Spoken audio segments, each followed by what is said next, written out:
Hi mga Beshi Waps! So for today's video, nasa office ulit tayo.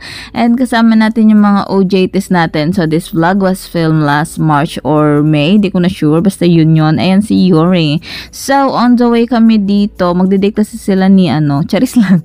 Hindi. So on the way kami sa Big Save neto after sa office. Kasi pag break time, nagugutom kami. So lumalabas kami para maghanap ng merienda. So minsan, gano'n na nagiging ganap. O hindi ko alam na ginamit ni Jana yung phone ko dito. Pero sinali ko na kasi sayang naman yung clip, no? Pero ayoko sanang isali. Charis, hindi. Ayan, shoutout sa inyo guys. Kamusta na kayo? So eto nga, palabas na kami dyan.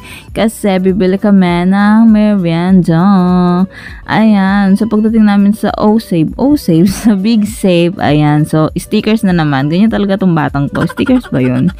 Oo, stickers nga. And then yun lang, namili lang kami dyan. Ayan, si Karil, si Natalie, si Yuri. Ayan, ganun lang naman. Shopping lang.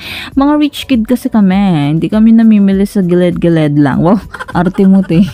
Pero yun lang mga beshiwa. Please, don't forget to subscribe, like, and share this video. Please follow me on Katie's Vlogs TikTok and Katie's Vlogs. Follow mo yung sige na, tinatamad na yung braces ko kasi, no? Charis, hindi, follow nyo ako sa YouTube channel ko, Katie's Vlogs, ito Katie's Vlogs, FB page, Katie's Vlogs, and lahat ng social media ko, Katie's Vlogs lang yan. Kung meron kayong pagbabago na papansin sa aking pagbablog, well, don't mind it. Charis, hindi, yun lang. Bye, alam ko ang arte-arte ko kasi nahirapan ako sa brace ko, hindi pa na-adjust dahil 1 year na to. Charis.